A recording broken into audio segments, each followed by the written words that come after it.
السلام علیکم دوستو، حضرت ابو ہریرہ رضی اللہ عنہ فرماتے ہیں، ایک غزوے میں لشکر اسلام کے پاس کھانے کو کچھ نہ رہا۔ اللہ کے پیارے رسول صلی اللہ علیہ وسلم نے مجھ سے فرمایا، تمہارے پاس کچھ ہے؟ میں نے عرض کی، تو شدان میں تھوڑی سی کھجوریں ہے۔ فرمایا لے آؤ۔ میں نے حاضر کر دی جو کل 21 تھے۔ سرکار صلی اللہ علیہ وسلم نے ان پر دست مبارک رکھ کر دعا مانگی، پھر فرمایا 10 افراد کو بلاؤ۔ میں نے بلایا، وہ آئے اور سیر ہو کر کھایا اور چلے گئے۔ پھر 10 افراد کو بلانے کا حکم دیا، وہ بھی کھا کر چلے گئے۔ اسی طرح 10 آدمی آتے اور سیر ہو کر کھاتے اور تشریف لے جاتے، یہاں تک کہ تمام لشکر نے کھائے اور جو باقی رہ گئے ان کے بارے میں فرمایا، اے ابو ہریرہ، ان کو اپنے توشدان میں رکھ لو اور جب چاہو ہاتھ ڈال کر ان میں سے نکال لیا کرو، لیکن توشدان نہ ڈیلنا۔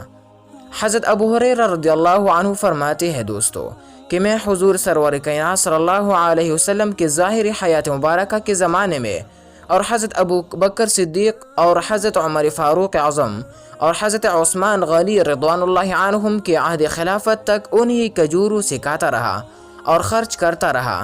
تخمیناً 50 وسق تو فی سبیل اللہ دی اور 200 وسق سے زیادہ میں نے کھائے۔ جب حضرت عثمان غنی رضی اللہ عنہ شہید ہو گئے تو وہ توشدان میرے گھر سے چورے ہو گیا۔